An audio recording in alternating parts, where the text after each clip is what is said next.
un amour qu'on quitte. Si tu réalises que la vie n'est pas là, que le matin tu te lèves sans savoir où tu vas, résiste, prouve que tu existes. Madame la ministre, Monsieur le directeur général, cher public, bonsoir et bienvenue à ce nouveau débat des Mardis de l'ESSEC, organisé avec le soutien du cabinet de conseil et d'audit Mazars, du cabinet de conseil en stratégie augmentée WIV, de la compagnie de Falsbourg, développeurs, constructeurs et gestionnaires immobiliers, et en partenariat avec le journal La Tribune. Isolée mais toujours plus forte, battue mais toujours battante, inlassable rebelle et protectrice de la création. Dans une autre vie, vous auriez pu, Madame Royale, être un personnage biblique. Vous avez d'abord retenu la phrase de Charles Péguy « Tout commence en mystique et finit en politique ». Avec vous, Madame, la politique n'est pas seulement affaire de chiffres et de théories, mais aussi, et surtout, de passion et d'irrationnel. Grâce à cela, entre autres, vous avez été élu député des Deux-Sèvres et avez obtenu la présidence de la région Poitou-Charentes en 2004. Mais vous n'avez pas toujours eu la notion des dépenses publiques. Votre gestion de la région est épinglée par la Cour des comptes. L'irrationnel a ses limites en matière de budget et à la fin, c'est toujours Descartes qui gagne. La Madone du Poitou, la Madone des sondages, la Madone du peuple. En 2008, sur la scène du Zénith, débarrassée de son tailleur strict, robe bleue sur jean, les cheveux bouclés, les critiques pleuvaient sur la Jeanne d'Arc de l'élection présidentielle. Que de moqueries et de sarcasme. Après tout, le candidat Macron lui aussi prêchait bras en croix lors de ses meetings, levant les yeux au ciel et déclenchant la ferveur des foules. Y aurait-il deux poids, deux mesures pour la figure christique en politique, que l'on soit homme ou femme? Quand Ségolène Royal ouvre les bras et sourit, on dit posture. Quand Emmanuel Macron ouvre les bras et sourit, on pense mystique. Bécassine contre Charles Péguy. Lecture du livre de Samuel, chapitre 17, verset 20. Et David défia Goliath. Vous naissez en 1953, là où un ancien président dira que l'homme noir n'est pas encore entré dans l'histoire. Vous naissez à Dakar. Que l'on rassure ce politique retraité, vos ancêtres sont gaulois et votre livret de famille le prouve. Dès votre enfance, vous parvenez à vous imposer dans un monde régi par les hommes et pas des moindres. J'ai nommé le lieutenant-colonel d'artillerie de marine, Jacques Antoine Royal. Un père autoritaire et catégorique. Catéchisme, messe, chorale, bénédicité, toilette à l'eau froide et couture, votre éducation laissait présager un avenir plus à droite. Pourtant, vous refusez de faire plaisir à papa. Marie Ségolène s'auto-rebaptise Ségolène. Ainsi débarrassée de votre très sainte moitié, vous vous émancipez du cocon familial.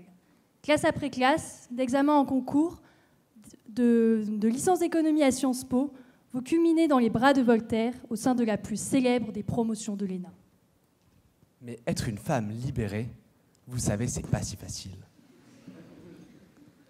Cela dit, vous n'êtes pas si fragile et n'avez pas hésité à vous attaquer au poids lourd du Parti socialiste.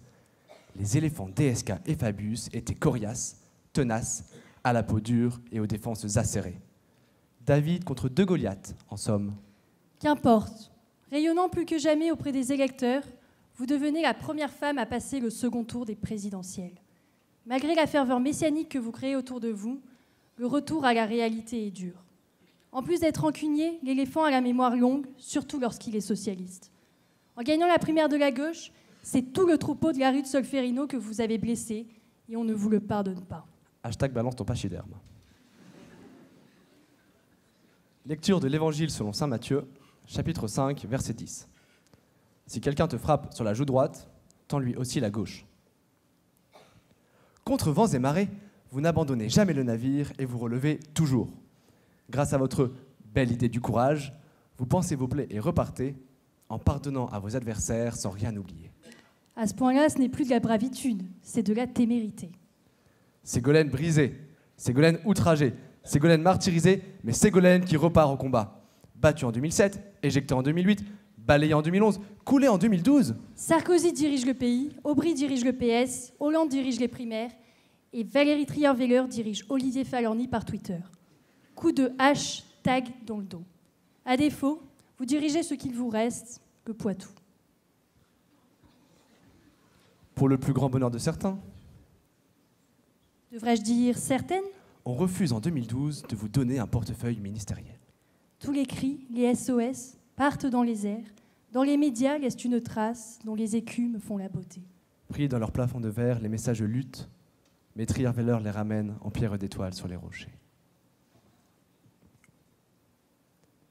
Lecture du livre de la Genèse, chapitre 1, verset 1er.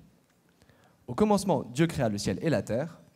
Dieu vit que cela était bon, et Dieu créa Ségolène pour protéger cette terre.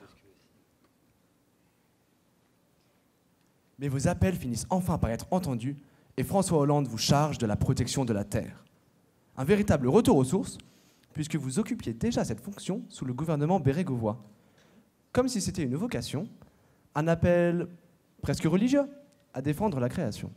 Vous revenez à vos premiers amours en négociant le plus grand accord universel pour le climat, approuvé à l'unanimité par 116 délégations.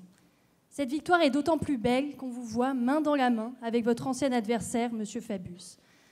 Voilà un bel exemple de fraternité. Résiste, prouve que tu existes. Vous ne quittez décidément pas votre terrain de jeu et êtes désormais ambassadrice chargée des négociations internationales pour les pôles arctiques et antarctiques et du suivi de l'Alliance solaire. Grande Altesse royale des pingouins et des ours polaires, mais aussi reine des neiges, des sapins et des pistes de luge. Et enfin, guide suprême des igloos et des esquimaux. Vous succédez ainsi ironiquement à Michel Rocard, le même Michel Rocard qui vous avait demandé en 2007 de vous désister pour lui laisser la place à l'élection présidentielle. Ouf, nous voilà rassurés, la planète respire de nouveau. C'est évidemment en profitant de la nature qu'on peut la sauver. Madame Royale, nous vous laissons maintenant la parole. À vous de nous dire si Emmanuel Macron est responsable du dérèglement climatique de la gauche et si vous êtes aussi préoccupé par la fonte des glaces que par la fonte de l'électorat socialiste. Très bon débat à tous.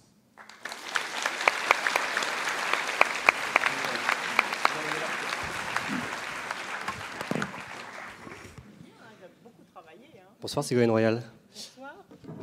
Bienvenue au Mardi de l'ESSEC. Bonsoir. Merci d'avoir accepté notre invitation. Oui, merci de m'avoir invité.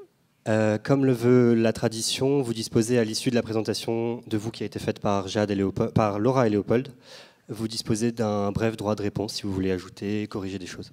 Un droit de réponse, pas vraiment. D'abord, bonsoir à tous et à toutes. Merci d'être là. Merci d'avoir organisé cette soirée. D'abord, félicitations pour ce que vous venez de faire. C'est à la fois plein d'humour et plein de vérité aussi. Parce que derrière l'humour, il y a souvent beaucoup de vérité. C'est parfois plus facile d'ailleurs de les dire. Parce qu'il y a à la fois l'itinéraire politique, l'itinéraire en tant que femme. J'ai bien aimé d'ailleurs cet itinéraire fait à deux voix. Je remarque que vous, en tant que femme, vous avez vu peut-être un certain nombre de choses, osé dire un certain nombre de choses. Non pas que vous ne les aviez pas vues, mais c'était quand même bien dit sur la différenciation de certaines approches et la spécificité des symboles quand ils sont utilisés par un homme ou par une femme. Et puis je crois que ce qui ressort de cet itinéraire humoristique que vous venez de tracer, c'est une forme de résilience. Et si je choisis ce mot, c'est parce que c'est aussi un mot qui est choisi pour le combat climatique. La résilience, ça a été un des thèmes majeurs de l'accord de Paris sur le climat. Et c'est un sujet majeur pour les pays, pour les petites îles, pour les territoires abîmés, fragilisés, meurtris par les mécanismes du dérèglement climatique. Et donc voilà une valeur commune, en tout cas qui ouvre des débats très intéressants. Bonsoir. C'était pas mal ce que je viens de dire, non? Vous pouvez applaudir, peut-être ça m'encourage.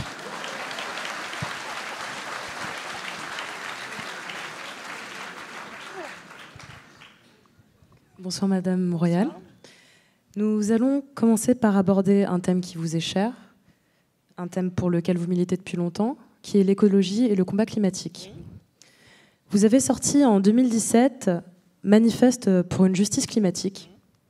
Vous y présentez le concept donc de justice climatique, qui est pour vous un levier de résolution de problématiques environnementales, bien sûr, mais aussi un levier de justice économique, de justice sociale, d'égalité homme-femme, de stabilisation des conflits. C'est d'après vous la seule justice qui ne prend pas aux uns pour donner aux autres. Pouvez-vous dès lors nous éclairer sur ce concept et pourquoi mettre l'accent en particulier sur la justice climatique et pas sur un autre type de justice comme la justice sociale ou la justice économique? Oui, merci de cette belle question d'abord, parce que c'est un débat en effet majeur qui explique peut-être tout l'engagement politique qui est le mien. Depuis toujours, j'ai été engagée sur la question environnementale et je pense que par rapport au thème que nous venons de voir sur la résilience, je pense que c'est une des raisons qui m'a permis souvent, au cours des moments difficiles de ma vie, de surmonter ces difficultés. Parce que la question environnementale, c'est la capacité de se projeter dans le futur, de se projeter dans l'avenir, et en même temps d'être ici et maintenant, c'est-à-dire sur les enjeux du quotidien. Et la justice climatique, c'est pour moi un concept que j'ai vu émerger, que j'ai forgé petit à petit, et qui m'a semblé être la colonne vertébrale des négociations climatiques. Et le hasard de l'histoire a voulu, d'ailleurs ça a été redit tout à l'heure, que c'est vrai qu'il y a 25 ans, j'étais déjà ministre de l'Environnement, et que j'ai participé au premier sommet de la Terre. C'était à Rio en 1992. Et le hasard incroyable, c'est que là, j'ai été renommée effectivement en 2014 ministre de l'Environnement, et aussi extraordinaire, là où vous parliez d'inspiration. C'était le même jour, c'était un 2 avril. Et en revenant ministre de l'Environnement, j'ai pu assister, au bout de 25 ans, à la finalisation des accords sur la protection de la planète.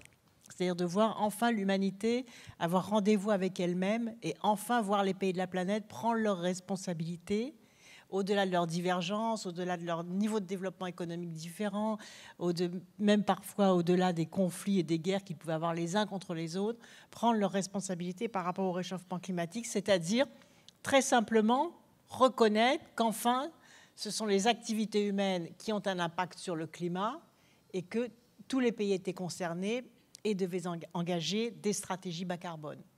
Et pourquoi c'est une question de justice climatique? Parce que les pays qui en souffrent le plus sont ceux qui ne sont pas responsables du dérèglement climatique.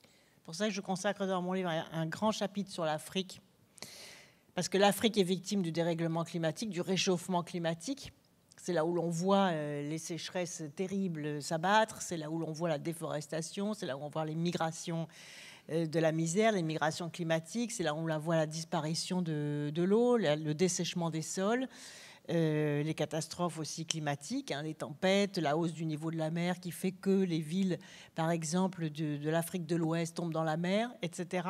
Et pourtant, ce ne sont pas eux qui sont responsables de cela, puisque ce sont les pays industrialisés qui, eux, ont assuré leur développement industriel grâce aux énergies fossiles. Et aujourd'hui, on dit à l'Afrique, ben non, nous, on s'est développé grâce aux énergies fossiles. Vous n'avez pas le droit de le faire. Et en plus, vous devez vous adapter au réchauffement climatique. Et d'ailleurs, pendant très longtemps, les pays africains ont refusé d'entrer dans la logique des négociations climatiques, en disant, commencez d'abord, d'ailleurs, déjà par réparer vos dégâts, et ensuite par compenser financièrement, intellectuellement, par transfert de technologie, ce que nous subissons du fait des choix industriels qui ont été les vôtres. Et c'est pour ça qu'a été inventé aussi le concept à la fois d'adaptation, d'atténuation et la question de la résilience. Donc ça, vous voyez, c'est un exemple de justice climatique entre les pays qui sont responsables du dérèglement climatique et les pays qui le subissent. Et comme je le dis très justement, la justice climatique est un des rares cas où le combat pour la justice n'est pas un combat où l'on prend aux uns pour rendre aux autres. C'est-à-dire que les pays industrialisés ont intérêt aussi à mettre en place des stratégies bas carbone, parce qu'ils peuvent créer des emplois dans la croissance verte, dans les énergies renouvelables, dans l'isolation des bâtiments, etc. C'est-à-dire qu'en contribuant à la lutte contre le réchauffement climatique, ils contribuent aussi, les pays les plus riches, à leur propre développement, les pays les plus pauvres à leur propre développement, à condition qu'il y ait des transferts de technologie. Et donc, c'est gagnant-gagnant pour tout le monde. C'est ça qui est assez extraordinaire dans le combat climatique. Et c'est sans doute pour ça aussi que peut-être pour la première fois, le monde financier, le monde de la finance, a compris aussi qu'il avait intérêt à s'engager dans les stratégies de la finance verte. Un deuxième grand exemple, vous arrêtez si je suis trop long, et un deuxième grand exemple, celui qui concerne les femmes. Juste un mot là-dessus, parce que je pense en effet que les femmes, comme je le démontre dans ce livre, sont à la fois les plus lourdement victimes du dérèglement climatique, d'abord parce que c'est la partie de la population la plus pauvre et que les pauvres sont le plus durement impactés. Ce sont par exemple dans les pays, pour continuer sur l'exemple de l'Afrique, 80% du travail de la terre est fait par les femmes, qu'elles n'ont accès qu'à 5% des crédits bancaires. Et donc la question de l'éducation des femmes est aussi une question clé pour réussir la mutation, la transition énergétique de ces pays, parce que c'est une transition essentiellement de l'agriculture. Donc voilà, deux grands exemples parmi d'autres qui illustrent ce thème, en effet, qui est un thème de valeur et de combat majeur, qui est celui de la justice climatique. Merci de nous avoir donné ces exemples très concrets. Vous abordez donc le thème de l'Afrique, le thème de l'égalité homme-femme par la justice climatique dans votre livre, et vous débutez votre ouvrage par un message d'espoir porté par les accords de Paris, qui, d'après vous, sont une étape majeure vers la justice climatique. Rappelons que l'accord de Paris est le texte le plus largement et le plus rapidement adopté de l'histoire de l'humanité. Pourtant, on peut souligner que les conférences de Rio en 92 ou que le protocole de Kyoto en 97 n'ont pas tenu leurs promesses et que Donald Trump a décidé de retirer les États-Unis de l'accord de Paris. Est-ce que continuer de parler de succès sans faille de l'accord de Paris n'est pas un vœu pieux ? Alors, il y a plusieurs éléments de réponse à cette question. D'abord, le retrait de Donald Trump. C'est sûr que ça met un coup à l'accord de Paris, parce que ça veut dire aussi que c'est un signal pour les industriels du pétrole et du charbon, un signal fort, en leur disant vous pouvez continuer, business as usual, et vous n'avez pas d'effort à faire pour faire votre transition vers les énergies renouvelables ou vers les économies d'énergie. Donc c'est un problème. Même si juridiquement, les États-Unis d'Amérique ne peuvent pas sortir dans l'accord de Paris avant 3 ans. Parce que l'accord de Paris prévoit un délai de 2 ans, plus 1 an de préavis. Et donc, finalement, concrètement, dans 3 ans, on sera finalement à l'échéance du mandat de Donald Trump. Et juridiquement, les États-Unis ne seront pas sortis de l'accord de Paris. Mais c'est vrai que sur le plan des valeurs, sur le plan des principes, ça a quand même constitué un coup assez dur, d'autant que Barack Obama avait été très à l'offensive de l'accord de Paris sur le climat, et c'est notamment Barack Obama qui avait dit, je ne sais pas si vous vous en souvenez, après les attentats, parce qu'on a quand même eu les attentats en novembre 2015, et à ce moment-là on s'était dit, est-ce qu'on aura la capacité de réunir à Paris tous les chefs d'État de la planète? Et c'est Barack Obama qui a dit, nous devons justement, peut-être encore avec une double raison, venir à Paris et tenir cette réunion internationale pour l'accord de Paris sur le climat. Donc ça, c'est le premier élément de réponse. Le second, c'est que, au fond, il y a eu aussi un aspect positif dans cette agression de Donald Trump contre l'accord de Paris.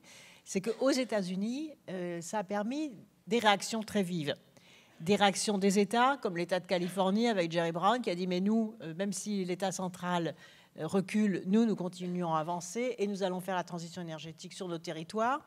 Il y a eu les entreprises, les grandes entreprises américaines qui se sont coalisées. Il y a eu les grandes villes qui se sont coalisées dans le C40. Il y a eu les fonds d'investissement qui se sont coalisés, qu'on avait d'ailleurs mis ensemble pendant l'accord de Paris sur le climat. Et donc, la société civile, les forces vives, les forces économiques, les forces territoriales, les forces financières ont réagi et se sont dit, eh bien, nous avons 2 fois plus de raisons de nous engager. Et d'ailleurs, elles étaient à Paris le 12 décembre dernier pour le sommet avec Emmanuel Macron, le sommet One Planet. Et donc, ça prouve aussi que, au fond, ce levier de la transition énergétique, il n'est pas fait seulement au niveau des États, mais il est fait aussi au niveau de ceux et celles qui agissent tous les jours pour transformer l'économie vers une économie durable. Mais justement, vous parlez de levier et de pression, mais l'accord de Paris, dans les faits, ce n'est pas un accord qui est contraignant. Si un pays décide de ne pas s'y plier, il n'y a pas vraiment de dispositifs de sanctions qui sont prévus. Et par exemple, les 100 milliards qui sont promis à partir de 2020, pour le moment, ils n'ont pas encore commencé à être véritablement récoltés. On ne sait pas trop où ça en est. Donc, est-ce que là-dessus, je vais répéter la question initiale, mais est-ce que là-dessus, on ne peut pas dire que l'accord de Paris, sans mesure de contrainte, a quand même du plomb dans l'aile? Je ne crois pas. Je pense que de toute façon, des contraintes étaient très difficiles à mettre en place. On ne va pas mettre des amendes à un pays parce qu'il ne fait pas sa stratégie bas carbone. En revanche, tous les pays se sont engagés à mettre sur la table quel était leur modèle énergétique. Comment est-ce qu'ils allaient diminuer les gaz à effet de serre? La France l'a fait en tout premier, avant même l'accord de Paris, avec le vote de la loi sur la transition énergétique, qui prévoit justement les tendances et notamment la montée en puissance jusqu'à 40% des énergies renouvelables dans le mix énergétique, avec la baisse de la part du nucléaire de 75 à 50% dans le mix énergétique, avec la montée en puissance des énergies renouvelables. Et l'accord de Paris, ce n'est pas seulement l'accord, le texte que les pays ont ratifié, que les pays ont signé, c'est aussi ce qu'on a appelé l'agenda de l'action, c'est-à-dire les 70 coalitions qui ont été mises en place à Paris pendant l'accord de Paris, dont j'avais d'ailleurs particulièrement la charge. Qu'est-ce que c'était que ces 70 coalitions? Qu'est-ce que c'est que ces 70 coalitions? Ce sont des coalitions, par exemple, sur l'énergie solaire. Alors, l'Alliance solaire, dont on parlait tout à l'heure, dont j'ai également la responsabilité. L'Alliance solaire, c'est l'alliance. Tous les pays autour de l'équateur, qui sont situés entre les deux tropiques, se sont mis ensemble pour dire nous allons faire nos appels d'offres sur les équipements solaires ensemble. Et comme ça, nous ferons baisser le prix des équipements solaires et nous aurons aussi une sécurité par rapport aux entreprises et par rapport au sérieux des entreprises, plus l'accès à des financements durables. Il y a un sommet le 11 mars prochain entre le président de la République française et le Premier ministre Modi, qui est la continuité de cette coalition qui a été mise en place. Il y en a une autre sur l'Afrique, qui s'appelle l'AREI, avec les énergies renouvelables en Afrique. Il y en a une sur le bâtiment, où les entreprises du bâtiment et les villes qui sont à l'offensive sur ce sujet-là se mettent ensemble pour échanger sur les technologies d'isolation du bâtiment, par exemple. Il y en a sur les transports propres, sur la voiture électrique. Il y a une coalition sur le prix du carbone. Les pays comme la France qui se sont imposés un prix du carbone pour faire en sorte que les investissements dans les énergies non carbonées soient plus rentables. Il y a une coalition sur l'océan. On sait que l'océan est un des principaux puits de carbone à l'échelle de la planète et qu'il y a des enjeux très importants sur ce sujet-là. Il y en a une sur la forêt. Il y en a sur les petites îles. Les petites îles qui sont à la fois les territoires les plus menacés. Il faut savoir qu'aujourd'hui, avec la hausse du niveau de l'océan, il y a des îles qui ont commencé à acheter des terres sur les continents pour pouvoir déplacer leur population. D'ailleurs, la précédente COP avait lieu à Fidji, justement parce que c'est là où les inquiétudes sont les plus fortes par rapport à la hausse du niveau de la mer et par rapport à la fonte des glaciers sur l'Arctique. Donc vous voyez que... La fonte des glaciers sur l'Arctique, justement. Voilà, que l'engagement, il est fait aussi parce que les pays ont compris qu'ils avaient intérêt à s'engager dans ces actions, parce que c'est facteur de croissance, c'est facteur de création de valeur, c'est facteur d'emploi. Et donc il vaut mieux entraîner par la dynamique positive des gains que l'on peut obtenir dans ces actions que par la menace de la sanction. Mais justement, donc vous parlez d'opportunités économiques. Moi, j'aimerais bien faire un petit exercice de cynisme avec vous. La déglaciation de l'Arctique, donc vous êtes ambassadrice des pôles, va donc ouvrir les voies navigables de l'Arctique, va permettre aux navires de passer plus facilement de la partie occidentale à la partie orientale du monde. Donc ça va entraîner certes une dégradation des milieux naturels, et c'est là-dessus que vous vous positionnez beaucoup, mais aussi des opportunités économiques très importantes sur lesquelles les États sont en train de se positionner. On va pouvoir, il y a 22% des réserves mondiales en hydrocarbures qui sont dans les pôles. On recevait il y a 3 semaines le PDG de Total, Patrick Pouyanné. Je pense que si vous lui dites que demain il peut aller forer en Arctique, il est ravi. Total, c'est une entreprise française. Représenter les pôles, ambassadrice des pôles, c'est aussi représenter la France dans cette compétition économique. Donc la position qui est la vôtre, celle d'un discours intégralement tourné vers la protection des espaces naturels arctiques, est-elle compatible avec également votre fonction de représentante des intérêts de la France dans les questions touchant les pôles? Je le pense, parce que je pense que l'intérêt des entreprises, c'est de faire du développement durable, et c'est pas de faire n'importe quoi. Et justement, Total, pour l'instant, a refusé d'aller faire des forages en Arctique. Pourquoi? Parce qu'ils se disent que s'il y a une marée noire suite à un forage, la boîte est coulée. Ils ne se relèveront pas d'une atteinte à leur image d'une prise de responsabilité aussi risquée que celle-là qu'un forage en Arctique. Et donc la position de la France sur l'Arctique, c'est pas de forage. Et pas de forage et pas de transport de fioul lourd. C'est pas l'avis de tous les pays. La Norvège n'est pas si claire. La Russie non plus. La Chine vient d'annoncer ses stratégies arctiques. Ils voudraient bien, en effet, pouvoir aller chercher le pétrole. Et donc, c'est légitime. En même temps, il y a une espèce de course vers les ressources naturelles. Et c'est précisément l'enjeu du Conseil de l'Arctique, l'enjeu non seulement des pays de l'Arctique, mais des autres pays, comme la France, qui est un pays à un statut d'observateur, de tirer la sonnette d'alarme et de dire tout ce qui se passe en Arctique ne concerne pas que l'Arctique. Tout ce qui se passe en Arctique concerne la totalité de la planète. Parce qu'il faut que vous sachiez que le réchauffement climatique en Arctique, il est de 7 degrés. Sur le reste de la planète, il est de 3 degrés, si on ne fait rien. L'accord de Paris a dit qu'il fallait descendre à 1,5 degré si l'on veut éviter toutes les catastrophes climatiques. Mais au pôle, c'est 7 degrés. Pourquoi c'est 7 degrés? Comme le dit l'explorateur Paul-Émile Victor, c'est parce que l'Arctique de blanc devient vert.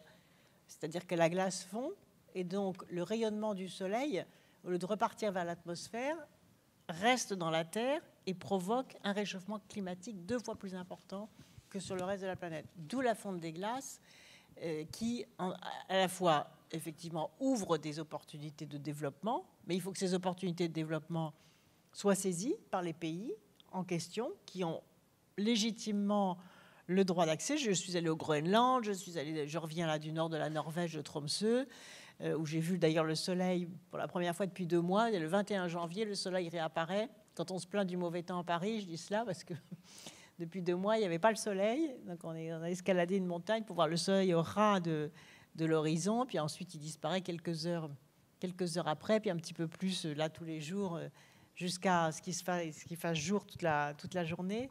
Donc c'est aussi des conditions de vie.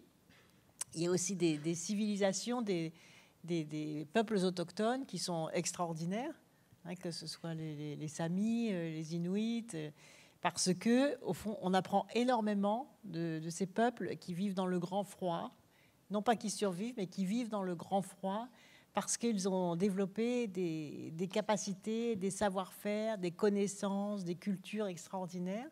Et les peuples autochtones étaient d'ailleurs présents pendant la conférence de Paris sur le climat, parce que justement, ils ont leur mot à dire. Ce sont eux qui vivent tous les jours les perturbations atmosphériques, les perturbations sur les ressources en termes de poissons, par exemple, les perturbations de leur vie. Donc, eux aussi tirent la sonnette d'alarme sur la nécessité de développer, vous avez raison, de concilier le développement économique et les nouvelles opportunités que cela ouvre, mais sans détruire. Développer sans détruire. Au fond, c'est le maître mot, et développer sans prendre le risque de continuer à monter sur les énergies fossiles. Et je terminerai juste là-dessus. Le GIEC, donc, qui est le groupe des chercheurs qui a alerté sur le réchauffement climatique, dit qu'aujourd'hui, pour réussir à rester en dessous des 2 degrés, il faut non seulement renoncer à exploiter des ressources d'hydrocarbures que l'on connaît, et donc, a fortiori, ne pas aller chercher, ne pas aller dépenser pour rechercher des ressources d'hydrocarbures que l'on ne connaît pas. Donc tout cet argent qui pourrait être consacré aux hydrocarbures, l'idée c'est de l'investir au contraire dans les énergies renouvelables, dans la performance énergétique, dans les économies d'énergie, pour justement contribuer à la lutte contre le réchauffement climatique. Mais ce sont des sujets très difficiles parce qu'il y a à la fois l'aspiration légitime au développement de ceux qui savent que sous leurs pieds, il y a des richesses à exploiter, et en même temps la responsabilité mondiale par rapport aux choix qui doivent maintenant être faits sur les stratégies bas carbone. Et justement, vous venez de nous parler d'opportunités économiques qui pourraient donc venir des énergies renouvelables. Oui. Et là-dessus, dans votre livre, vous insistez beaucoup sur le rôle de la finance verte comme levier de transition énergétique. Donc, on sait que la France est pionnière dans ce domaine, donc notamment avec 7 milliards d'euros d'obligations vertes qui ont été émises.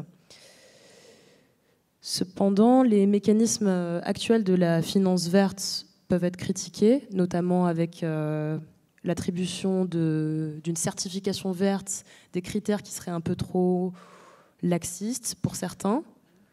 On peut aussi dire que la finance verte, c'est aussi un moyen pour des entreprises polluantes d'acheter la paix écologique et pas de s'engager justement sur cette voie de la dépollution. On est certes à l'ESSEC et les marchés, ça nous connaît. Mais on peut aussi se demander si prendre le risque de confier aux marchés financiers, qui sont versatiles, un rôle aussi important dans la transition écologique est bien raisonnable. Oui, alors il y a beaucoup de questions dans ce que vous dites.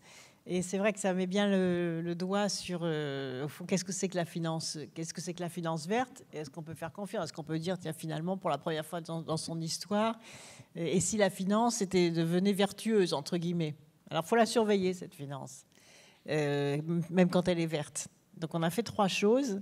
D'abord, dans la loi de transition énergétique, j'ai fait voter un fameux article maintenant qui est même utilisé à l'échelle de la planète, l'article 173 de la loi de transition énergétique, parce que c'est cette loi qui oblige toutes les entreprises cotées en bourse à faire du reporting vert, c'est-à-dire à expliquer à leurs actionnaires comment est-ce qu'elles investissaient dans la transition énergétique. Et cette disposition, que la France a été la première à s'appliquer à elle-même, a été aujourd'hui reprise dans les coalitions sur la finance verte, notamment lors des réunions du FMI à Washington, et là va être reprise prochainement par l'ensemble des pays européens. Donc c'est vrai qu'on a été pionniers et qu'on a vu la mobilisation justement des entreprises, l'intérêt qu'elles trouvaient à la fois en interne par rapport à leur stratégie interne d'entreprise, dans leur projet d'entreprise, et en même temps en externe par rapport aux investissements rentables qu'elles pouvaient faire. La seconde chose, c'est l'obligation verte, les green bonds, ce qu'on appelle les green bonds. On a lancé un emprunt vert sur la base des travaux et des engagements et des réalisations environnementales de la France. Et je me souviens être allée devant tous les investisseurs, là, leur expliquer ce que c'était que la politique environnementale de la France et pourquoi ils pouvaient avoir confiance dans l'apport et dans l'achat de green bonds. On a mis sur le marché donc 10 milliards d'euros. On a eu 23 milliards d'offres d'investisseurs. On a attribué 7 milliards. Aujourd'hui, on en est à 10. Ce qui veut dire que le milieu financier sont prêts à investir là où l'avenir se prépare, et se prépare de façon durable. C'est aussi parce qu'ils ont compris que, d'abord, sur la compétition internationale, sur toutes ces nouvelles filières, cette nouvelle ingénierie, ces nouveaux produits, cette nouvelle façon de faire, ces nouvelles technologies, il y avait un champ d'innovation, et sans doute le champ d'innovation le plus important aujourd'hui dans toute l'économie, d'une part, et d'autre part parce qu'ils ont compris aussi qu'il y avait un retour sur investissement, et en plus une bonne image de marque pour l'entreprise. Donc ça, c'est formidable, ça veut dire qu'il y a des convergences, qu'on n'est plus obligé de lutter, de sanctionner, de dire si vous êtes pas facile, on va vous taxer, etc. On taxe le carbone par l'intermédiaire du prix du carbone. Ça oui, la France l'a fait également.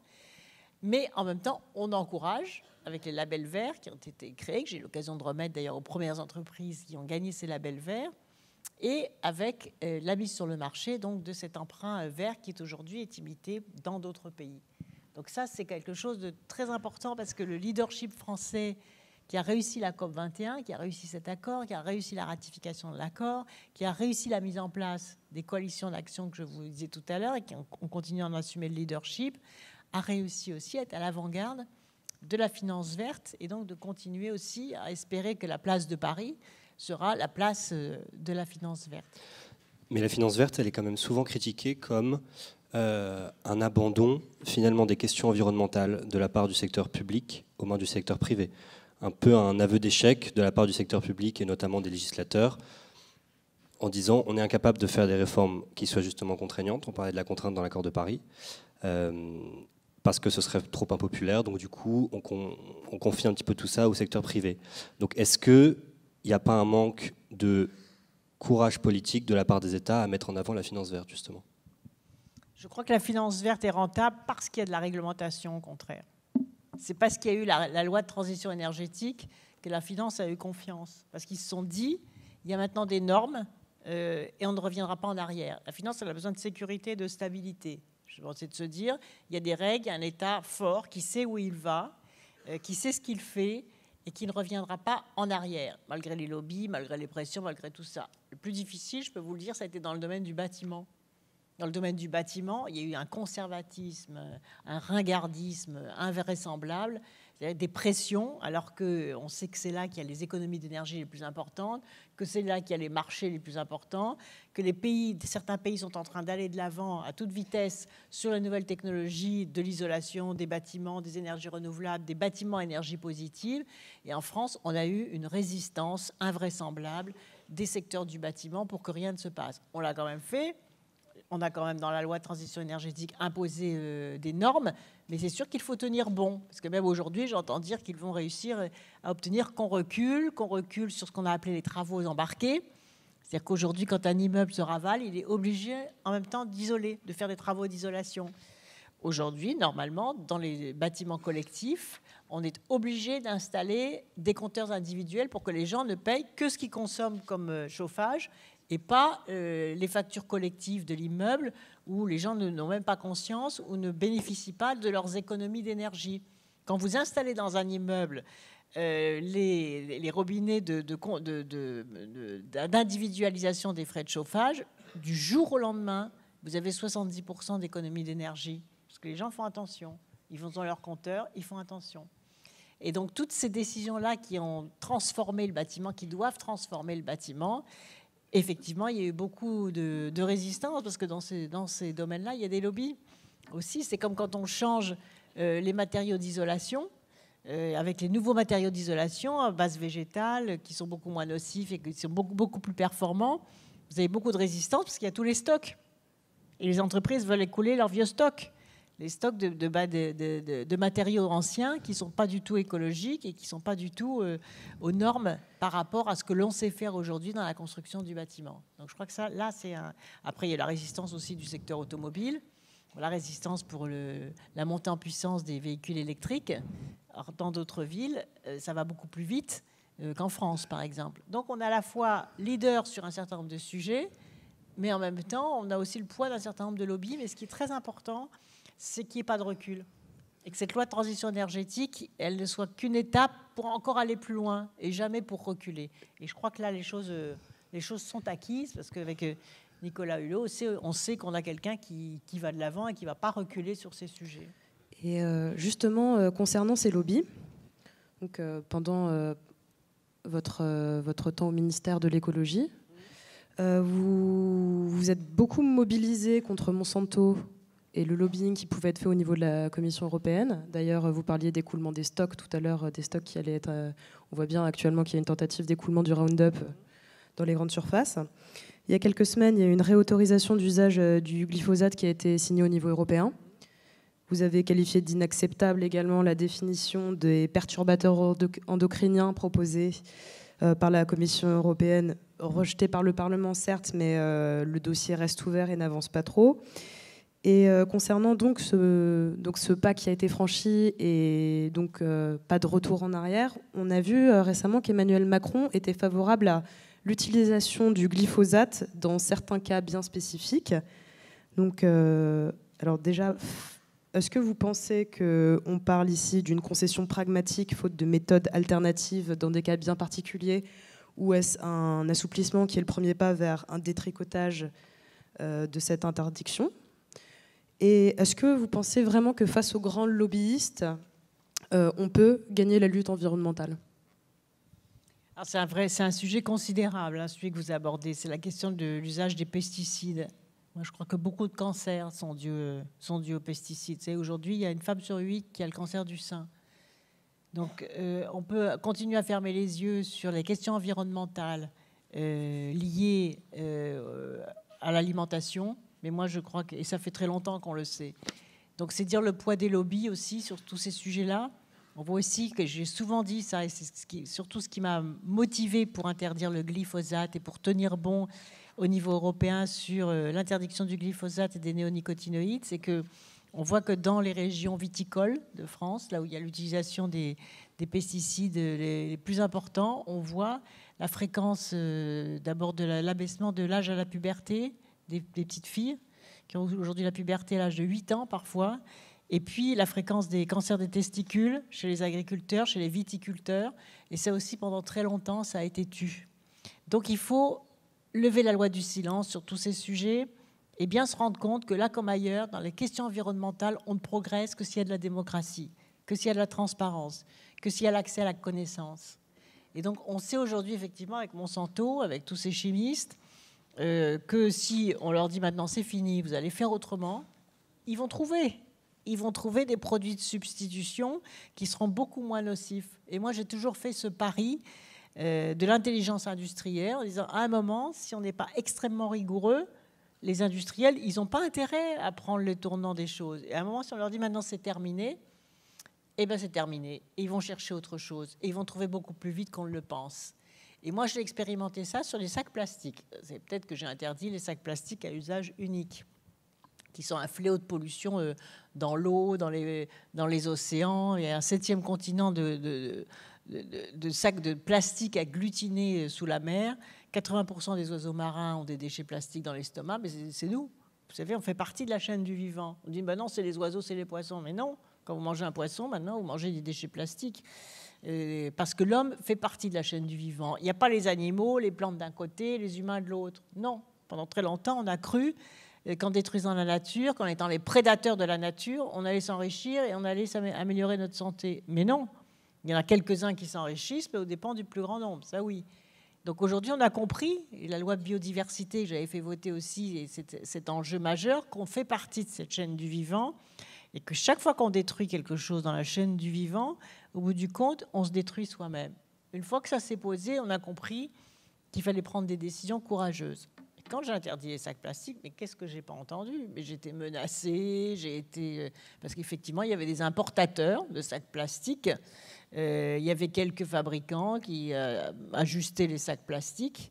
Et à un moment, j'ai dit, c'est fini, on va arrêter. Donc, et les entreprises, les mêmes qui rouspétaient, se sont mis à investir dans les sacs biodégradables.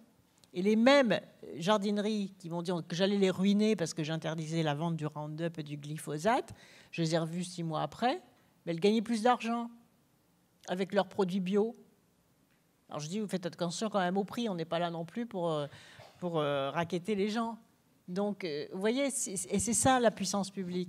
La puissance publique, l'État doit donner de la visibilité, des directives, un objectif, un horizon, faire comprendre aux gens que cet horizon, de toute façon, on va l'atteindre, et que ceux qui rouspètent, on les écoute, on regarde si parfois ils ont des choses judicieuses à dire, et à un moment, on est ferme, on fixe un objectif, et on se rend compte que tout le monde se met en ordre de marche après pour faire en sorte que cet objectif soit atteint, et dans leur propre intérêt, souvent. Justement, vous parlez de fermeté. Le gouvernement actuel, vous avez mentionné Nicolas Hulot, il s'est jusqu'à aujourd'hui surtout illustré au niveau environnemental par une augmentation de la fiscalité, hausse de la taxe sur le gaz naturel, alignement progressif de la fiscalité du diesel sur celle de l'essence. Sur le quinquennat, on devrait atteindre les 12 milliards d'augmentation de la fiscalité écologique. Le quinquennat précédent, c'était 6,5 milliards.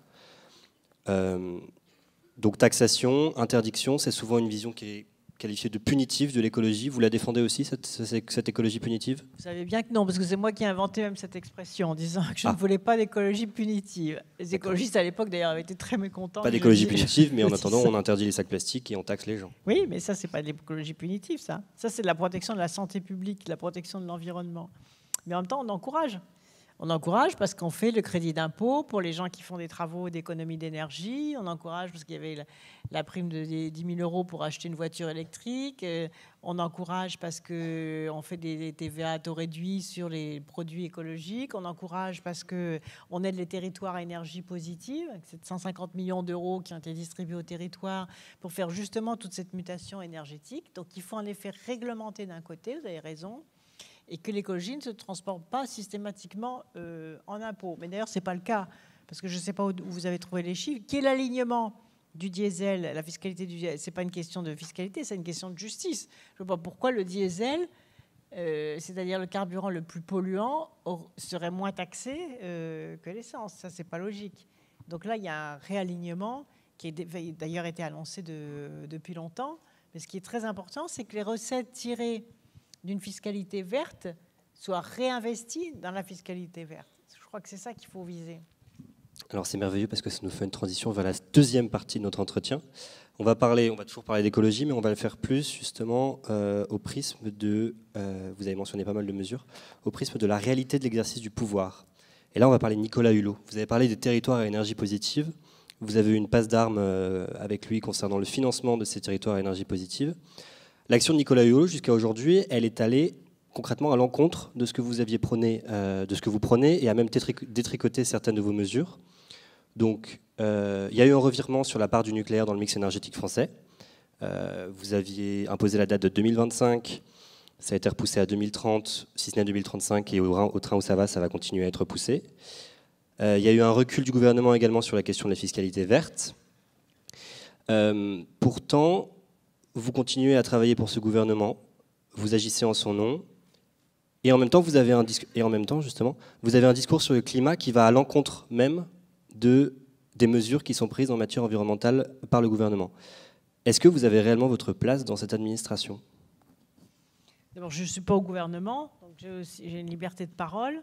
Je rends service sur la question des pôles, sur la question. Donc, je continue aussi d'une certaine façon le combat climatique. Vous êtes ambassadrice de la France. Je pense que, vous savez, c'est très important la liberté de parole par rapport aux convictions que l'on a.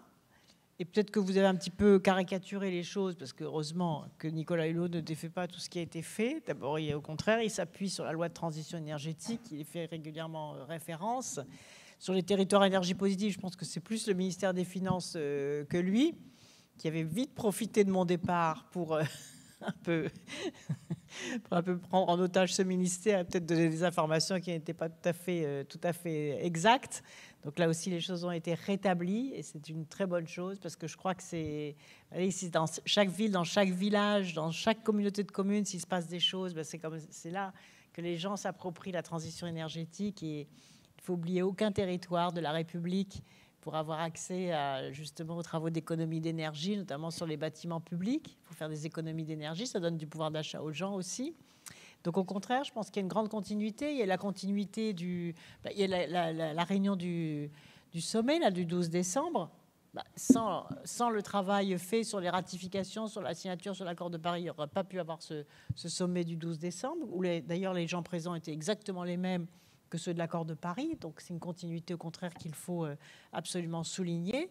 Et puis il a même fait des choses qui étaient engagées et qu'il a même accentué, puisqu'il a fait voter une loi sur l'arrêt justement de la recherche des hydrocarbures, sur l'arrêt des centrales à charbon. Donc ça s'inscrit complètement dans les stratégies bas carbone, qui sont les stratégies de la France. Il n'y a pas les stratégies de tel ou tel ministre, il y a les stratégies de la France. La France, elle a adopté son modèle énergétique, et aujourd'hui, c'est ce modèle énergétique qui est mis en place.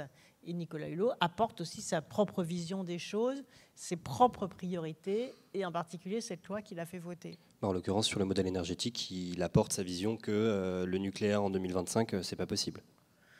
Oui, mais là aussi, je pense que les choses ne sont pas aussi tranchées que cela, parce que de toute façon, 2025, les négociations continuent, on verra il a dit de toute façon que la loi de transition énergétique serait respectée. La loi de transition énergétique, elle ne met pas un coup près à 2025, elle dit à l'horizon 2025.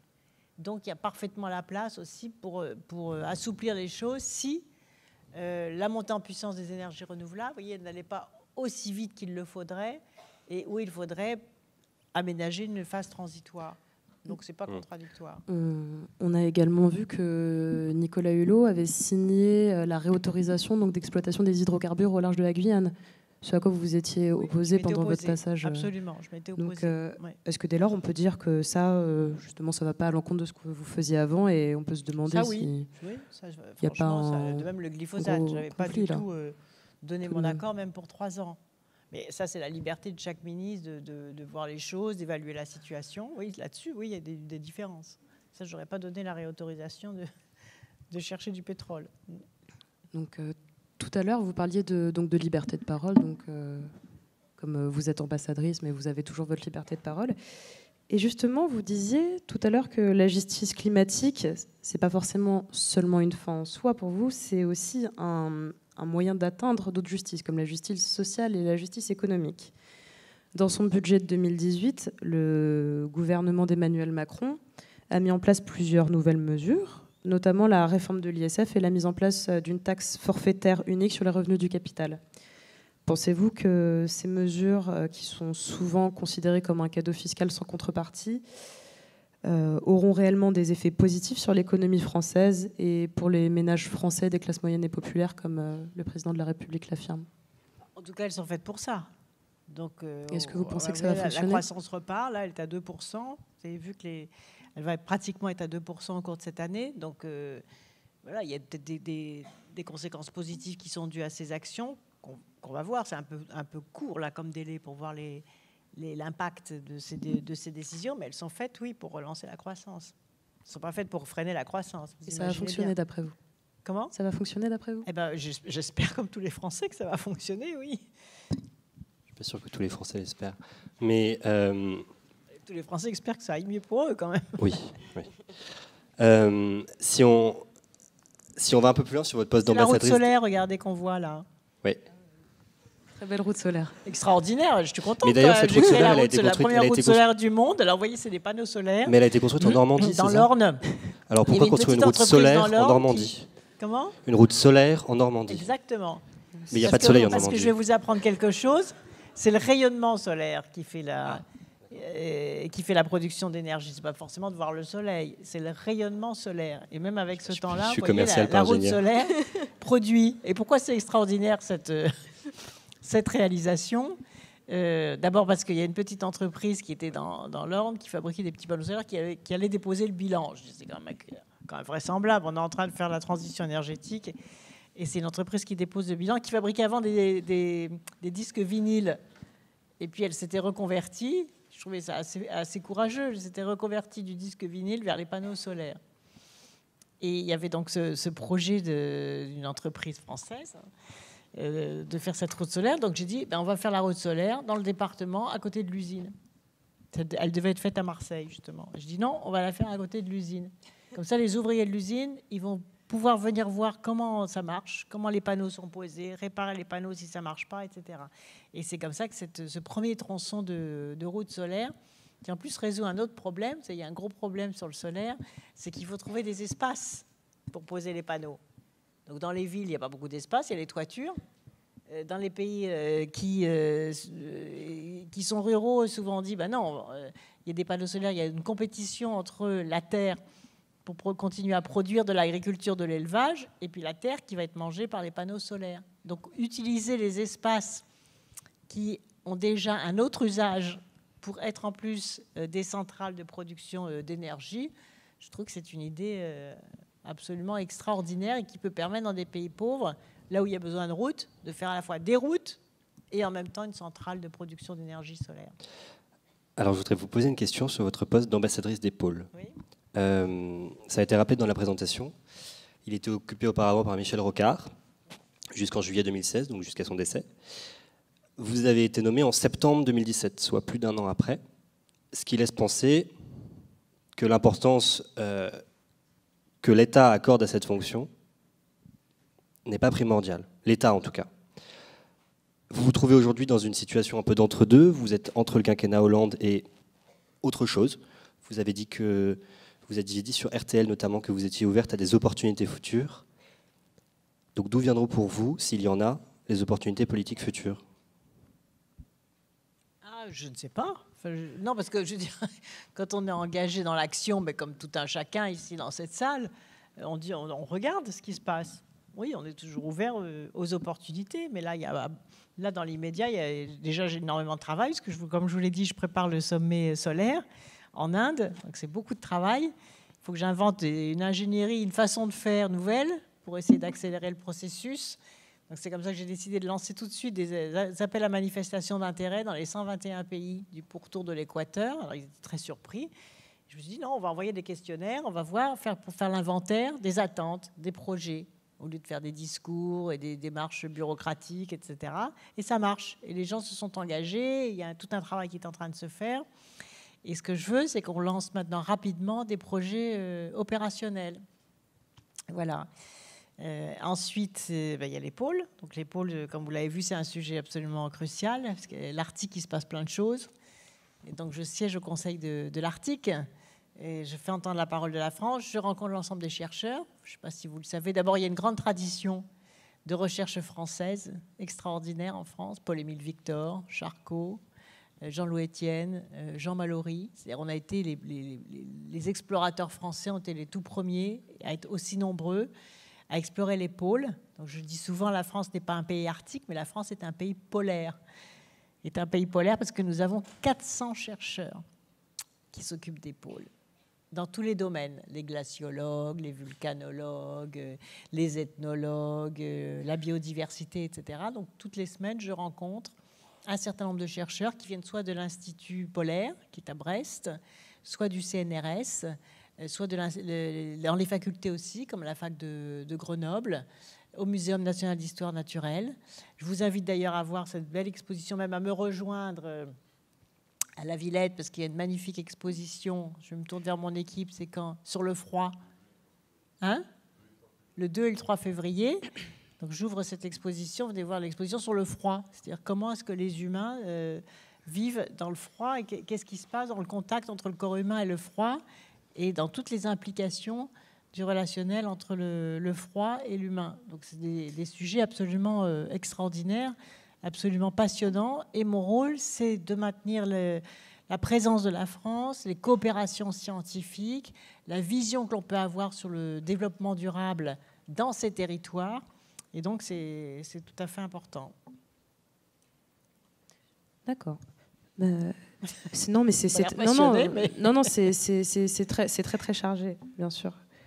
Et dans votre livre. Donc, vous en parliez tout à l'heure, vous parliez aussi de votre implication aussi sur le terrain et que vous venez d'en parler, en fait, vous allez voir sur le terrain ce qui se passe un peu, donc notamment avec l'Inde. Et vous parlez aussi dans votre livre d'exploration, aussi de projets. Donc, vous citez beaucoup de projets qui sont faits par des femmes dans les pays du tiers-monde. Là, je suis dans le Marais Poitevin, là, sur l'image. Ah, oui. J'inaugure les grands travaux du Marais Poitevin. C'est le lien entre le local, le national et le global. J'ai sauvé le Marais Poitevin d'une autoroute. Alors, à l'époque, ça a été difficile parce que tout était dans les grandes infrastructures. On ne jurait que par les grandes infrastructures. Quand j'ai dit non, en écoutant les petits maires ruraux, non, c'est Arcé, c'est un des petits ports du Marais Poitevin que je vous invite à visiter. On ira. Vraiment. Vous parliez du coup de ces projets que vous alliez voir en Inde et en Afrique notamment, et vous parliez des initiatives de femmes en Afrique. Et dans votre livre, vous avez écrit « Je suis convaincue que si les femmes avaient été davantage en situation de pouvoir à travers le monde, notre planète ne serait pas dans cet état. » Réduisons un peu l'échelle du propos. Une femme présidente de la République, qu'est-ce que ça aurait changé ? Je pense que les femmes sont beaucoup trop, globalement, je ne vais pas parler simplement de mon cas ou de la France, mais elles sont beaucoup trop marginalisées. C'est absolument anormal. Je crois que cette femme chef d'État, c'est tout à fait anormal. Et ça, c'est le plafond de verre. Regardez les images, je ne sais pas si vous avez vu les images de Davos.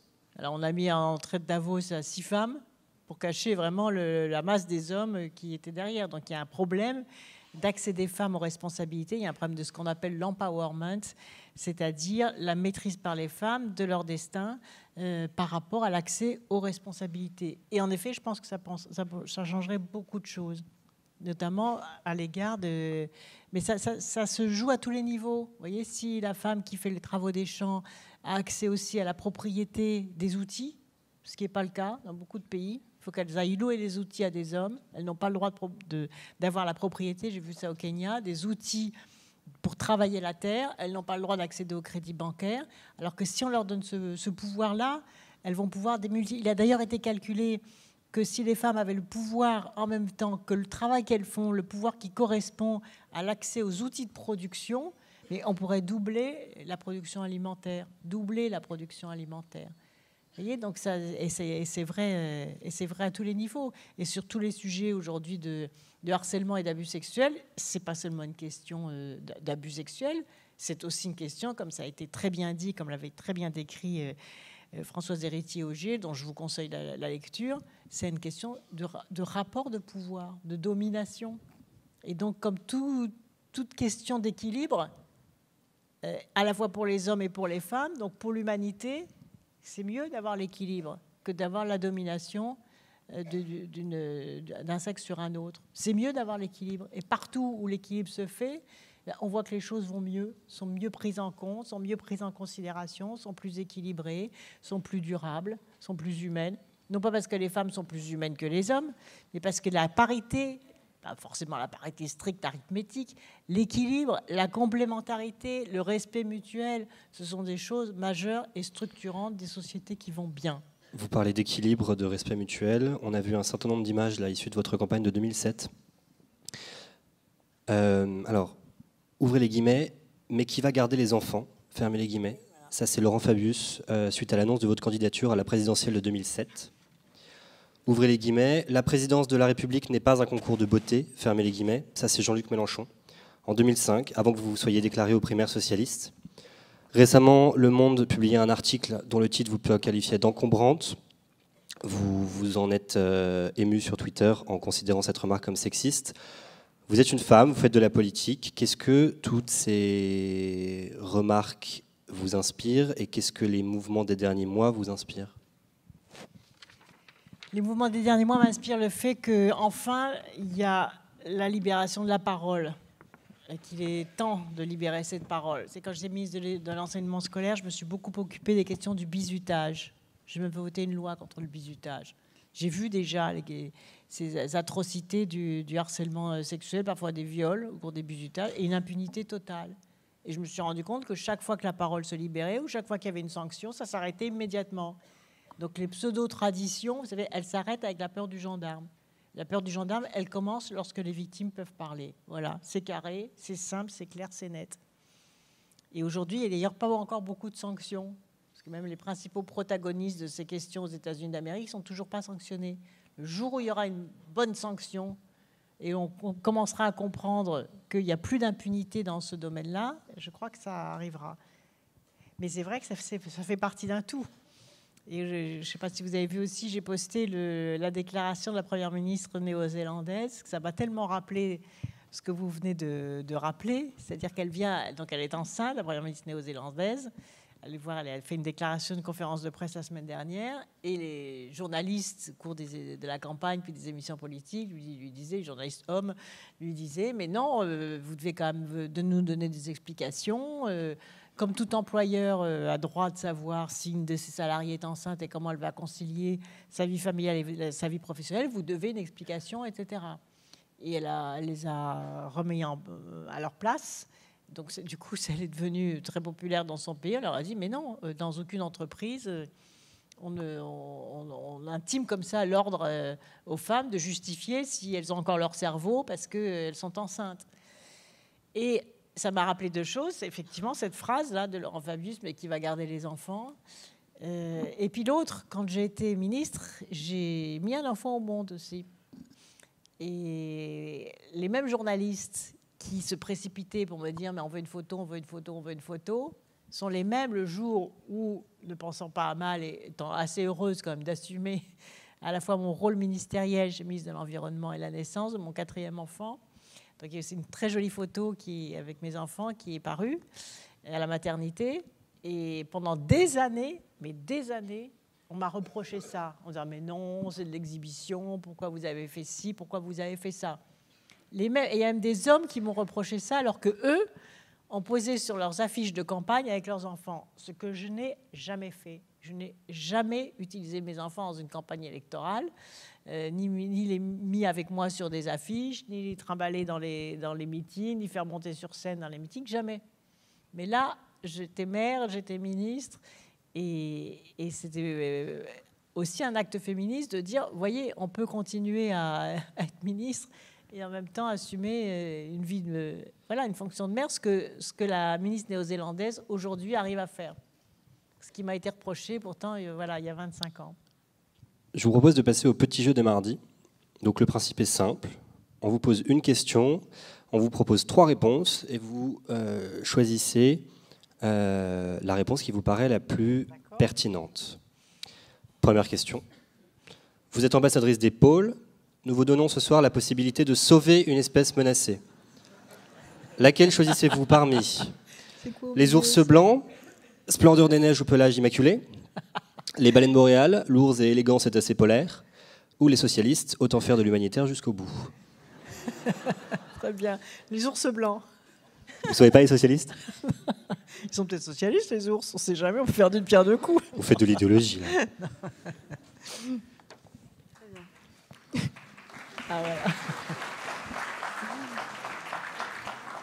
Vous êtes à l'ESSEC, forcément ça plaît. On célèbre cette année les 50 ans des événements de mai 68. Transportons-nous dans le temps.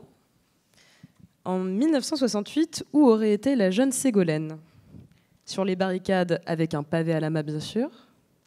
En train de casser les grèves, vous avez horreur de tout ce désordre et il faut bien aller passer les partiels quand même.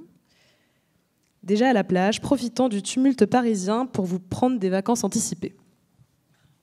Je n'avais pas les moyens à l'époque. J'étais en classe de 3e, d'ailleurs. En classe de 3e dans les Vosges, vous cassiez les barricades, dans un alors. collège des Vosges, à Charmes, exactement. Et mai 68, ça nous paraissait bien loin. Je n'avais jamais mis les pieds à Paris de ma vie. Hein. Je suis montée à la capitale, comme on disait, simplement à l'âge de 18 ans. Vous voyez, quand j'étais reçue...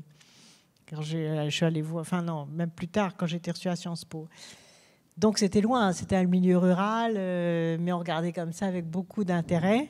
Et là aussi, ce que je retiens de mai 68, c'est la libération de la parole. Et c'est surtout la déformation qui a été faite ensuite de mai 68.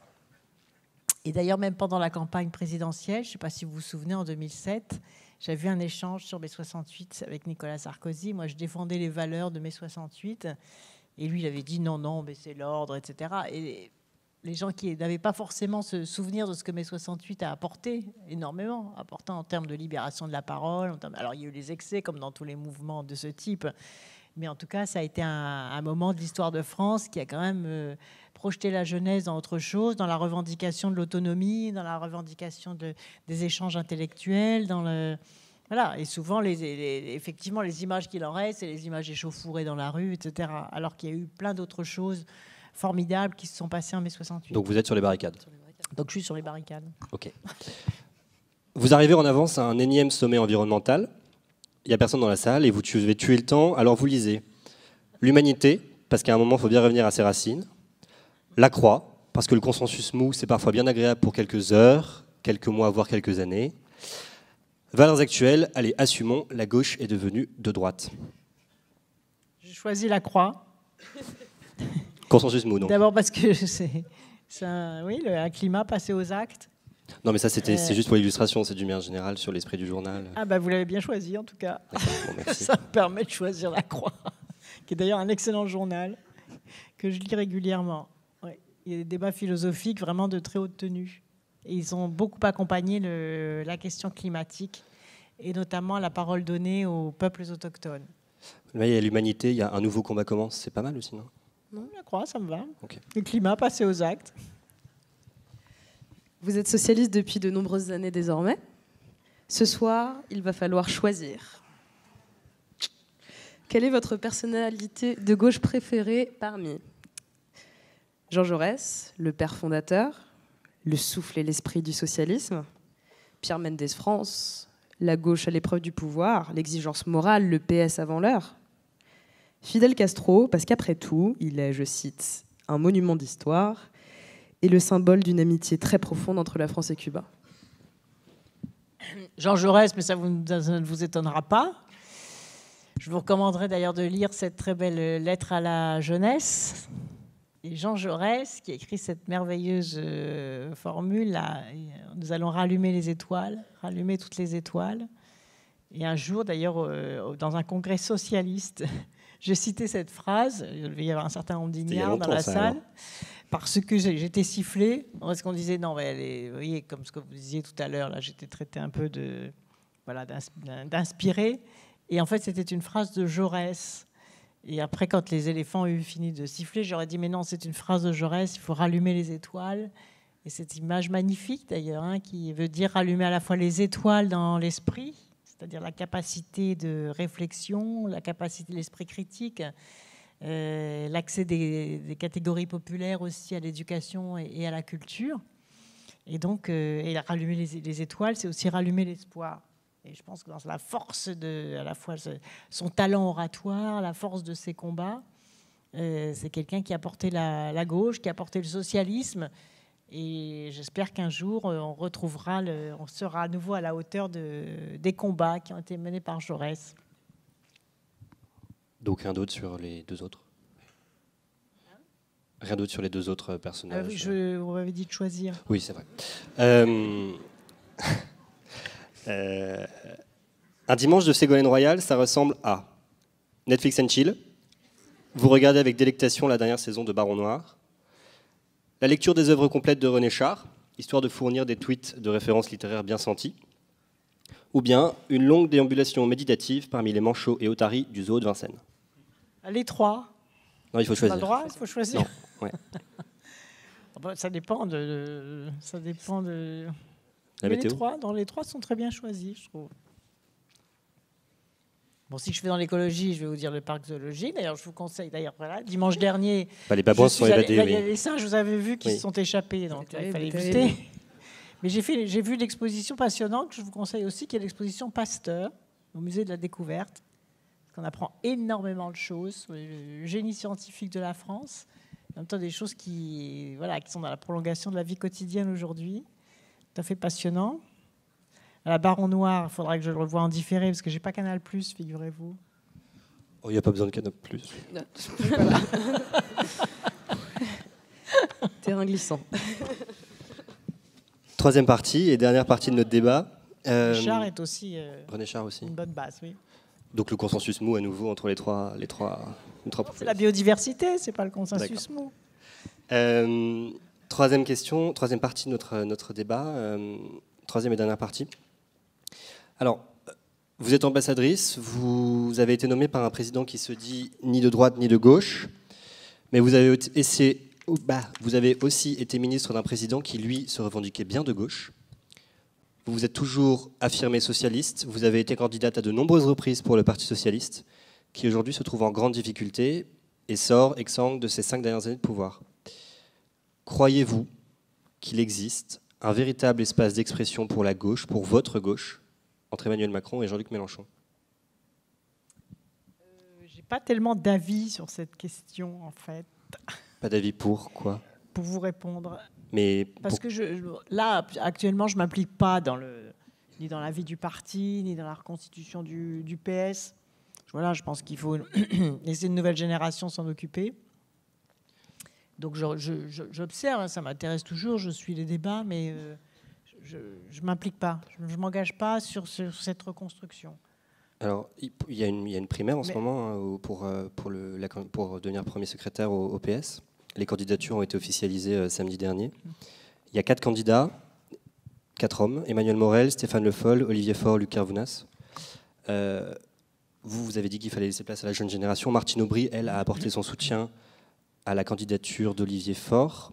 Et donc vous suivez ça de très loin et vous ne vous prononcez pas. Oui, j'ai fait ce choix de... J'ai beaucoup donné déjà. J'ai beaucoup donné au Parti socialiste, j'ai beaucoup donné à la politique en tant que telle, j'ai beaucoup conquis à la fois des mandats, j'ai aussi des échecs. On apprend d'ailleurs beaucoup de ces échecs aussi, comme de ces victoires. Voilà, donc je pense que là, je suis dans une autre phase de ma vie où je fais à fond ce que je fais dans le cadre de la continuité de la passion qui a toujours été la mienne et qui le reste, sur la question environnementale et climatique. Et donc, je ne consacre pas de temps du tout à la reconstitution du Parti socialiste, mais c'est un sujet important, parce qu'il n'y a pas de démocratie sans parti politique. Vous savez, moi, je ne mets pas non plus il ne faut pas non plus critiquer systématiquement la politique. C'est déjà suffisamment difficile, je trouve, de s'engager. Et moi, j'ai beaucoup de respect pour ceux qui s'engagent dans les partis politiques, parce que de toute façon, il faut reconstruire le débat politique en France. Et c'est dans notre Constitution. La démocratie fonctionne avec les partis politiques. Il n'y a que dans les États totalitaires où il n'y a pas de parti politique. Donc il faut respecter aussi ceux qui s'engagent, mais en même temps, on n'est pas non plus obligé de le faire. Et est-ce que ça veut dire que le PS c'est fini et bonjour En Marche? Non, pas du tout. Mais pour l'instant, parce que vous aviez dit qu'Emmanuel Macron, enfin le soir de la victoire d'Emmanuel Macron au premier tour, vous avez dit sur CNews, je crois, que vous vous réjouissiez de la victoire de votre candidat, je cite. Oui, par rapport à l'extrême droite et à la candidature oui, mais de Le Pen. Au premier tour. Oui, parce qu'il venait de nos rangs. Regardez, on a été ensemble au gouvernement. Et Oui, Benoît de toute façon, Hamon. moi aussi, j'ai prôné en 2007, vous savez, le dépassement des oppositions droite-gauche quand c'était nécessaire, sur des majorités d'idées. Voilà, donc oui, c'était davantage mon candidat que Benoît Hamon, c'est vrai. Mais en même temps, j'ai une fidélité aussi par rapport à la gauche, par rapport au Parti socialiste. Et tant mieux si le Parti socialiste arrive à restructurer une pensée, parce que ça permettra aussi de revivifier le débat public. Et à ce propos, sur quel terme pensez-vous que la gauche peut se démarquer? Vous avez parlé Je ne sais pas. de... Ça, Par exemple, enfin, je veux dire, ce serait trop long d'engager un débat idéologique là ce soir. En tout cas, ce que je peux vous dire, c'est que sur l'écologie, le Parti socialiste a été très en retard sur ces questions-là. Maintenant, heureusement, il les prend à bras-le-corps. Mais je me souviens, à l'époque, le Parti socialiste était quand même très en retard sur les questions écologiques. Et moi, j'ai beaucoup poussé pour que ces sujets soient pris à bras-le-corps. Sur la question de toute façon de la mutation économique aussi, hein, l'équilibre entre l'économique, le social, l'environnemental, je pense que ce sont des questions clés. Et puis de toute façon, il faut un peu de temps. C'est pas du jour au lendemain où l'on reconstruit un corpus idéologique. Donc, et on peut plus faire les choses de façon cosmétique ou de façon artificielle. Donc il y a un vrai travail. Comment il se fait ce travail? Il se fait aussi en regardant l'évolution du monde. C'est-à-dire, qu'est-ce que la gauche, l'histoire de la gauche, c'est l'histoire de l'émancipation. C'est l'histoire de l'émancipation et notamment de l'émancipation par l'école. C'est l'histoire de l'égalité des chances. C'est l'histoire de la dignité au travail. Donc, ces questions-là, elles sont à la fois permanentes et en même temps, elles doivent être revisitées en fonction de l'évolution du monde, de l'évolution de la société, de l'évolution des priorités économiques et sociales, de ce qui se passe aujourd'hui. Et c'est ça, et c'est ce temps-là qui doit être pris pour reforger intellectuellement une pensée. Cet article du Monde, que vous avez critiqué, il mentionne une chose, le fait que vous vous apprêtez à lancer un nouveau mouvement qui s'appelle Désir d'avenir pour la planète. Oui. Alors, on ne peut qu'être frappé par la ressemblance de ce nom avec celui de votre plus ancien mouvement, qui était Désir d'avenir, Oui. tout court, lancé en 2006 pour préparer votre programme de 2007.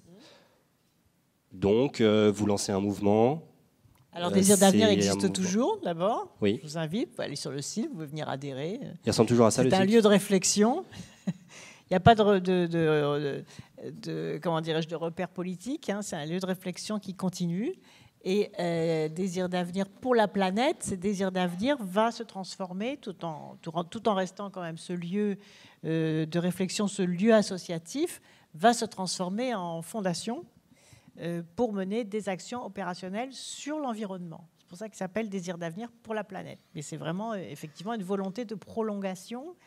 Et Désir d'avenir lui-même, donc les adhérents de Désir d'avenir se sont engagés, suivent énormément les questions environnementales, etc. Et donc nous avons décidé de les structurer et de constituer une fondation qui va lancer des actions opérationnelles, comme les autres fondations qui existent sur les questions environnementales. Donc, tous ceux qui sont dans la salle, qui sont intéressés, eh bien venez.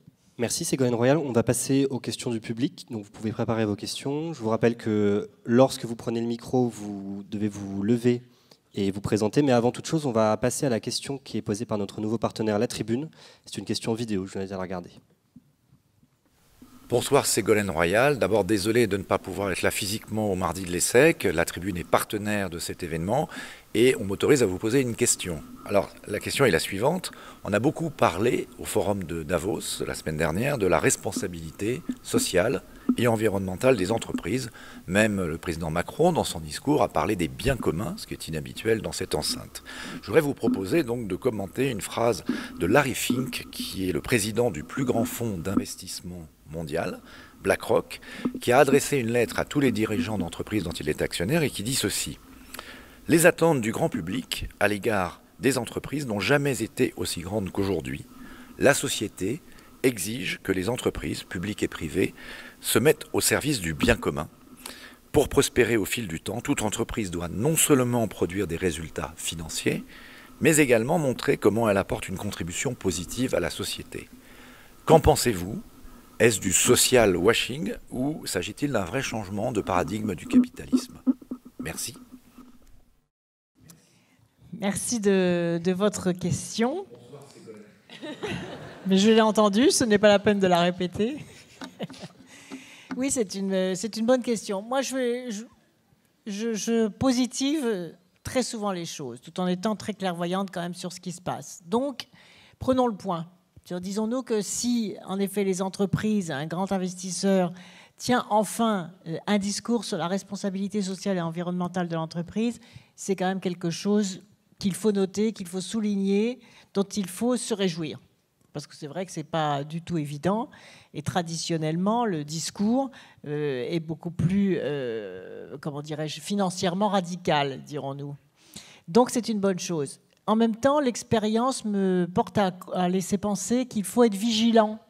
Parce qu'on voit beaucoup d'entreprises qui font, comme vous le dites, du greenwashing, du social washing. Qu'est-ce que ça veut dire? Le greenwashing ou le social washing, ça veut dire on fait des discours sociaux, on fait des discours environnementaux, et puis dans les actes, on fait le contraire. Donc c'est de la communication. Donc les entreprises ont parfaitement compris que vis-à-vis de leur clientèle, il fallait avoir l'air social, il fallait avoir l'air environnemental, que c'était des valeurs porteuses, que c'était des valeurs commercialement rentables. Donc il faut être très vigilant. Et pour être sûr que les entreprises font ce qu'elles disent par rapport à cette nouvelle prise de conscience, qui d'ailleurs n'est pas nouvelle, parce que ça fait très longtemps, y compris par rapport à l'histoire que l'on évoquait tout à l'heure, ça fait très longtemps quand même que la gauche avait dit aux entreprises, vous n'êtes pas là seulement là pour exploiter le travail ou pour exploiter le consommateur, vous êtes aussi là pour apporter du bien-être. Et toute l'histoire des luttes sociales, toute l'histoire de la conquête de la sécurité sociale après la Seconde Guerre mondiale, toute l'histoire des assurances chômage, toute l'histoire de l'assurance maternité, toute l'histoire des allocations familiales, c'était l'histoire qui a été arrachée quand même par les luttes sociales contre le patronat au nom de la revendication du bien-être et au nom de la revendication de l'idée que les êtres humains passaient quand même beaucoup de temps dans l'entreprise, donc il fallait aussi que ce soit un lieu humain et un lieu de protection et un lieu de protection sociale. Donc ça n'est pas nouveau, au contraire, c'est toute l'histoire de la lutte des classes, finalement, qui a fait que, petit à petit, on a arraché aux entreprises cette protection sociale. Qu'aujourd'hui, les entreprises elles-mêmes reconnaissent que finalement, ce qui est un bien-être pour le salarié est aussi un bien-être pour l'entreprise, ça n'est pas d'aujourd'hui. Puisque les entreprises modernes, celles qui ont mis en place du management participatif, par exemple, du management collaboratif, de la liberté dans l'organisation du travail, elles ont compris depuis longtemps que ce n'était pas forcément les structures hiérarchisées, les structures de domination, les structures de punition, les structures de sanction qui permettaient la productivité de l'entreprise. Au contraire, que c'était le bien-être dans l'entreprise qui permettait cette production. Donc, ça va dans le bon sens.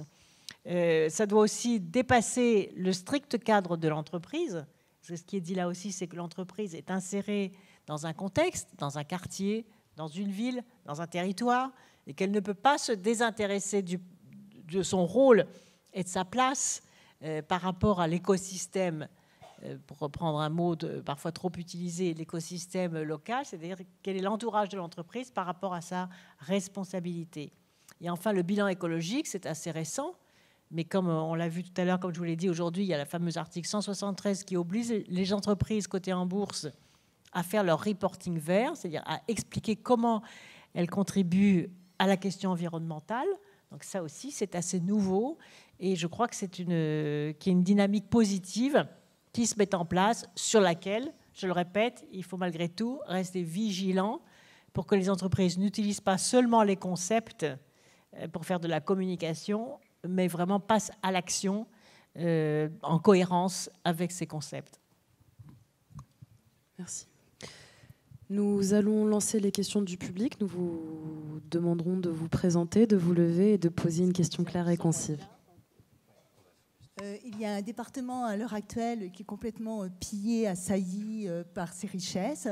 Une forêt aussi qui est complètement démantelée. Enfin, c'est l'Amazonie en Guyane. Et je voulais savoir qu'a fait le gouvernement par rapport à ça. Voilà. C'est toute l'Amazonie en Amérique latine et notamment en Guyane, avec l'or qui est complètement pillé par les Brésiliens, les Surinamiens. Oui. Voilà.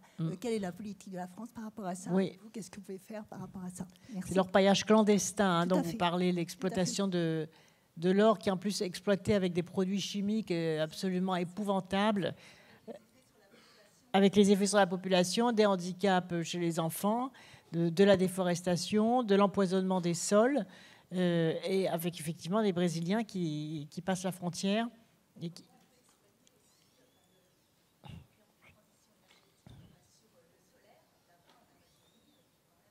Oui, oui, non, mais c'est un vrai sujet, hein. C'est un sujet grave. Donc il y a une répression qui se fait.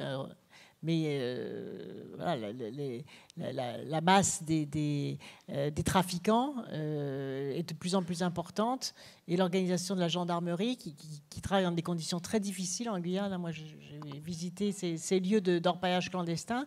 Oui, c'est ça, c'est de la criminalité. Oui, alors qu'il y a le parc amazonien, effectivement. Hein. C'est d'une criminalité qui est terrible et qui nécessiterait une coopération beaucoup plus étroite, vous voyez, avec les autorités brésiliennes qui s'en désintéressent parce qu'ils se disent les Brésiliens vont en Guyane française chercher de l'or, et donc il y a un désintérêt du Brésil qui pose effectivement un grave problème. Autre question? Bonsoir Madame Royal. Déjà, merci d'être venue aujourd'hui à l'ESSEC pour vous adresser à nous. Donc, je m'appelle Yacine, je suis étudiant à l'ESSEC. Et ma question porte sur les accords de Paris, même si on en a déjà longuement parlé. Donald Trump a conditionné son maintien dans l'accord à une renégociation de certaines parties, parce qu'il estime que l'accord est trop déséquilibré et défavorable aux États-Unis. Je voulais savoir en fait si vous pensiez qu'il était judicieux de rouvrir les négociations avec Donald Trump, donc rouvrir la boîte de Pandore en fait, ou s'il était préférable de maintenir l'accord tel qu'il était, tout en excluant les États-Unis toujours, pour tirer parti du travail qui a été réalisé jusqu'ici. Merci. Oui, alors parce que Donald Trump a déclaré il y a 2 ou 3 jours que finalement il était prêt à revenir dans un accord si on le renégociait. Mais l'accord ne peut pas être renégocié. L'accord, comme je l'ai expliqué tout à l'heure, il a mis 25 ans à être négocié, depuis 92. Donc on ne va pas rouvrir les négociations. L'accord, il est complet, il est ce qu'il est. Et en plus, il n'est pas contraignant, comme ça a été dit. Donc, raison de plus pour le respecter. Donc il ne sera pas renégocié. Trump ne pourra pas sortir avant 3 ans, c'est avant la fin de son mandat. Et j'espère qu'il va comprendre petit à petit qu'il porte lui-même préjudice à certaines entreprises qui perdent finalement le bénéfice de l'accord de Paris, toutes celles qui s'engagent dans la transition énergétique, et que petit à petit, peut-être que cela va lui faire réfléchir, va le faire réfléchir. En tout cas, comme le disent les Américains qui sont favorables à l'accord de Paris, ça ne va pas empêcher les forces vives, les entreprises, les États, les villes d'accélérer et de s'engager dans les actions opérationnelles. Je crois que c'est ça qui est le plus important. Dernière question. Est-ce que vous pouvez vous lever et vous présenter, s'il vous plaît? Bonjour, je suis Chloé, je suis étudiante à l'ESSEC. Et alors, on parlait du parc zoologique de Paris tout à l'heure.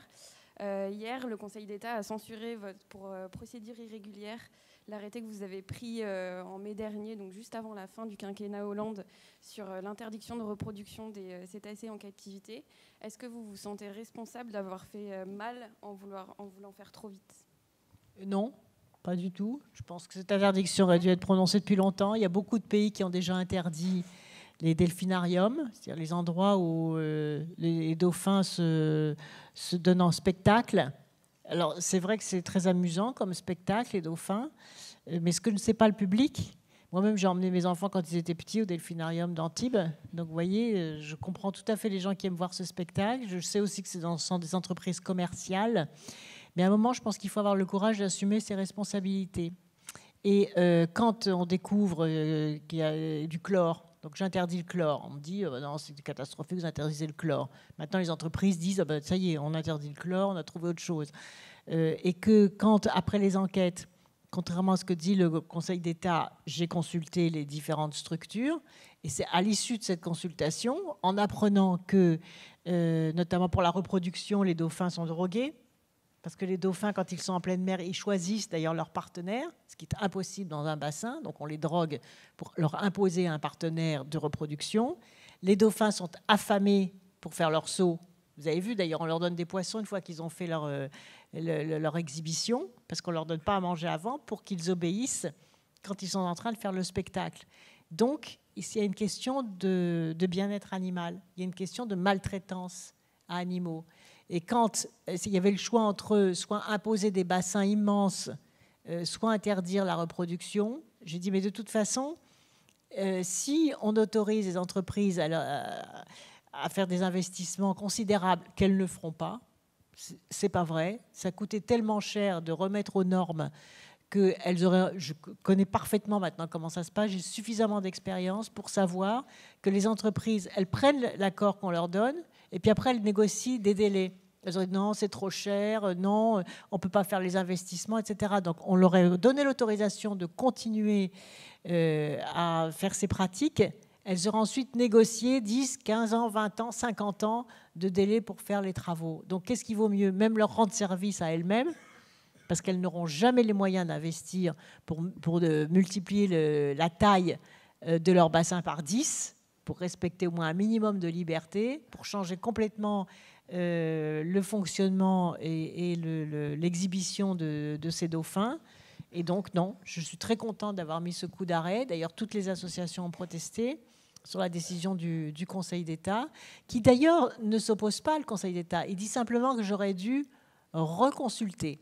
Eh bien, j'espère que Nicolas Hulot va se saisir de cette opportunité pour reconsulter les différentes structures, et au moins, ça aura marqué une étape. Et moi, je pense que dans le domaine environnemental, il faut marquer des étapes, montrer la voie. Et c'est peut-être une étape qui est perdue, mais au bout du compte, ça finira par l'emporter, vous verrez. Merci Ségolène Royal d'avoir répondu à nos questions. La semaine prochaine, nous recevrons Christophe Castaner dans cet amphithéâtre. Donc sa visite avait été reportée. Donc il est là la semaine prochaine, mardi prochain. Merci beaucoup d'être venu au Mardi de l'ESSEC. Merci à vous. Merci.